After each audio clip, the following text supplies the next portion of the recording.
Good morning. आज हम shear force का डायग्राम का एक न्यूमेरिकल करते हैं।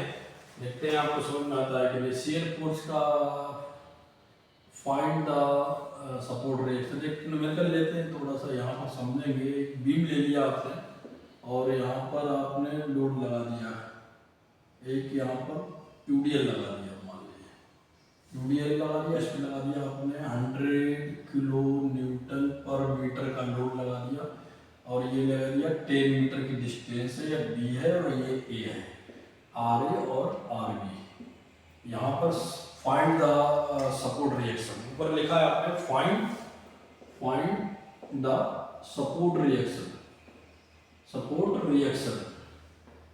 आर ए आर बी की वैल्यू पॉइंट ए पर एक रिएक्शन आर ए और आर बी है, तो आपको आर ए और आर बी की वैल्यू निकालना है। एक सिंपली सपोर्टेड बीम है, उसके ऊपर यूडीएल लगा हुआ है, यूडीएल की वैल्यू है 100 किलोमीटर पर मीटर। अब हमें आर ए आर बी निकालना है। R A plus R B कितना होता है? R A plus R B कितना होगा? 100 इंटू 10। किसी बीम, अगर बीम इक्विलिब्रियम कंडीशन में तो इसके ऊपर लगने वाला लोड और नीचे लगने वाले सपोर्ट बराबर होगा, उस पर अपनी एक इक्वेशन बन जाएगी। R A plus R B equal to हो जाएगा, R A plus R B equal to हो जाएगा 1000 किलो न्यूटन, है ना। एक 100 किलो न्यूटन एक मीटर में लगने वाला 100 किलो न्यूटन है, तो 10 मीटर में कितना लोड होगा? 100 इंटू 10। तो एक इक्वेशन ये बन जाएगी। और आपकी दो अननोन वैल्यू है, आर ए और आर बी। आर ए और आर बी दो अननोन वैल्यू है, तो हम पहले बताया गया कि अगर दो अननोन वैल्यू है तो दो इक्वेशन चाहिए। एक इक्वेशन तो अपनी बन गई कि टोटल लोड बराबर टोटल लोड। कोई बीम अगर इक्विलिब्रियम कंडीशन में है तो उस पे लगने वाला लोड और नीचे से लगने वाला सपोर्ट बराबर है, तभी तो बीम इक्विलिब्रियम कंडीशन में होगी। ऊपर लोड आ रहा है, नीचे सपोर्ट है, तो बीम इक्विलिब्रियम कंडीशन में।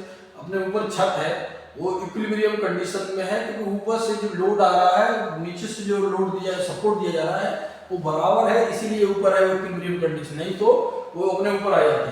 तो इसी तरह से क्या है, R A plus R B equal to 1000। और सेकेंड इक्वेशन बनेगी ऑन द बेसिस ऑफ बनेगा किस पे? Movement. On the basis of movement. तो मूवमेंट क्या होता है? मूवमेंट क्या होता है? Force into perpendicular distance. इसकी यूनिट क्या होती है? Newton metre. तो क्लॉकवाइज मूवमेंट क्या होगा? Clockwise taking movement about A. यहां पर लिख लो टेकिंग मूवमेंट अबाउट ए कर दीजिए। तो यहां पर ए के अकॉर्डिंग मूवमेंट निकालिए।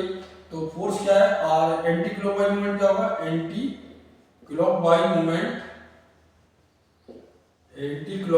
मूवमेंट होगा आर बी इंटू 10, क्योंकि यहां पर आपने फिक्स किया और ये फोर्स ऐसे घुमाएगा एंटी क्लॉकवाइज डायरेक्शन में, तो force into perpendicular distance RB into 10 anti clockwise direction में।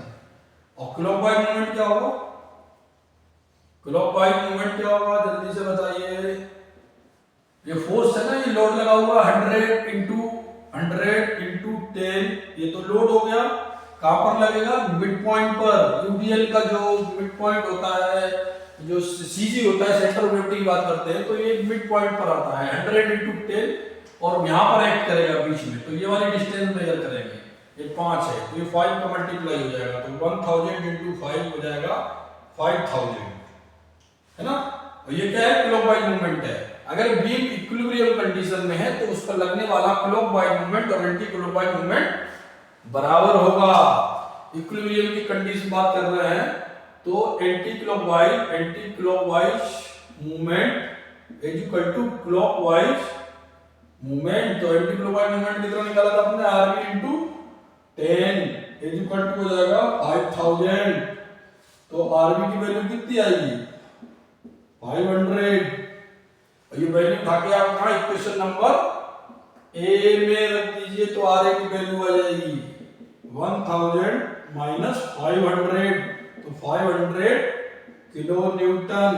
तो दोनों तरफ 500 किलो न्यूटन और 500 किलो न्यूटन आएगा।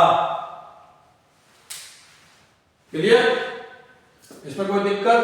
अगर हमें दो अननोन वैल्यू निकालना है तो दो इक्वेशन बनानी पड़ेगी। एक इक्वेशन बनेगी ऊपर से आने वाला लोड बराबर नीचे से लगने वाला टोटल सपोर्ट, उससे बनेगी एक इक्वेशन और दूसरी इक्वेशन बनेगी on the basis of movement. और मूवमेंट होता है फोर्स इनटू परपेंडिकुलर डिस्टेंस, जिसकी यूनिट होती है न्यूटन मीटर। अगर मूवमेंट की बेस पे करेंगे तो एंटी क्लॉकवाइज मूवमेंट और क्लॉकवाइज मूवमेंट को बराबर कर देंगे। तो हमने वही किया, यहाँ पर मूवमेंट निकाल दिया। अगर हम बात करते हैं, है ना, ये तो यहाँ पर हमने बात कर दी है इकाई की, find the support reaction. Next video में मैं आपको शियर फोर्स बेंडिंग मूवमेंट का डायग्राम कैसे बनता है वो बनना बताऊंगा।